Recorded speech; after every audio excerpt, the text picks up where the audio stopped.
Hey there.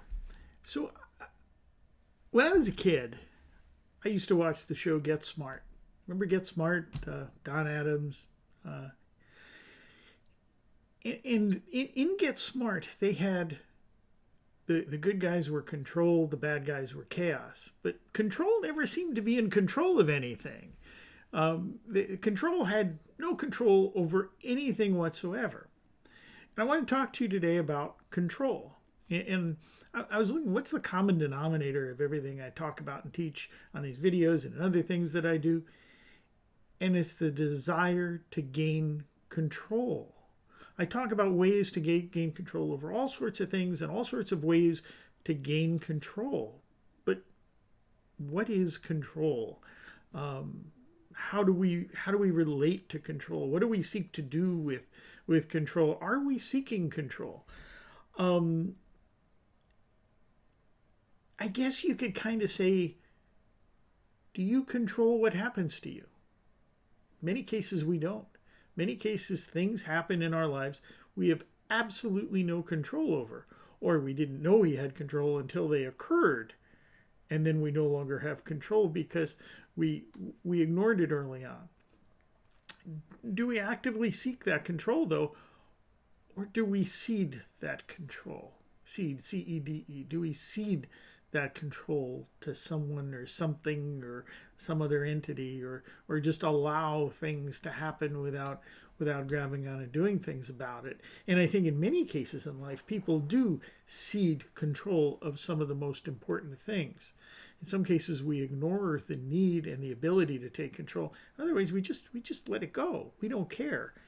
But I don't think we do these things consciously. I don't think we're aware of them. It would be interesting to look at the things that have happened to you, good and bad, and which ones you had control over and which ones you didn't, and which ones you thought you had control over and which ones you didn't. Um, I talk a lot about health. It's a big thing in my life. Many of you know I'm fighting some things. And did I need to fight those things?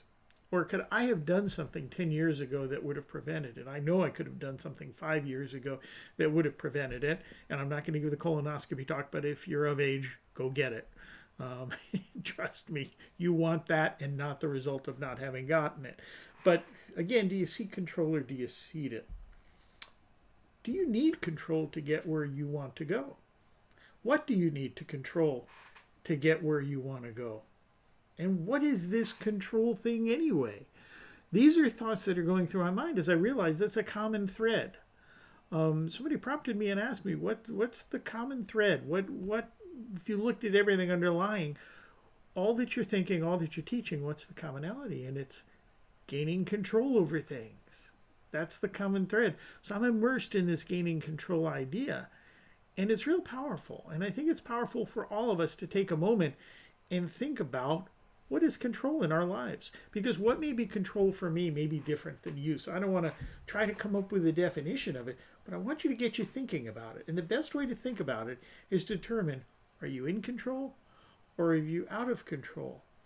And your first reaction may not be the reaction after you've thought about it for a while. So take a moment and think of the important things in your life.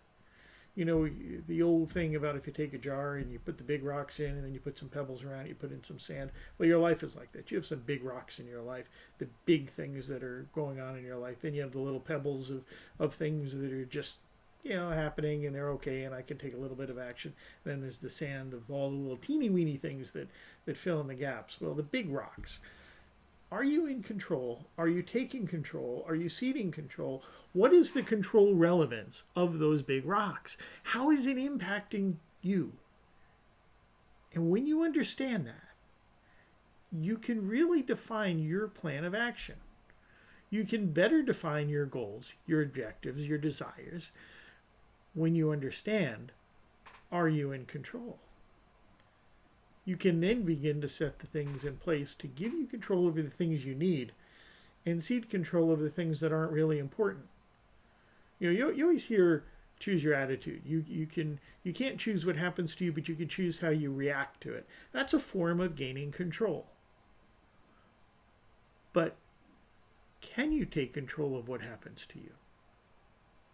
Certainly you need to control your reaction, but can you control the circumstance you find yourself in before you find yourself in it? That's what I'm getting at today. Where can you take control ahead of time? And you have to examine the past to begin to change the future. You don't want to dwell on the past. You got to look at it a little bit and figure out how you can take control. Think about that today. Let that germinate in your head a little bit and think about where you're in control and where you're ceding control. And as always, have a great, great day.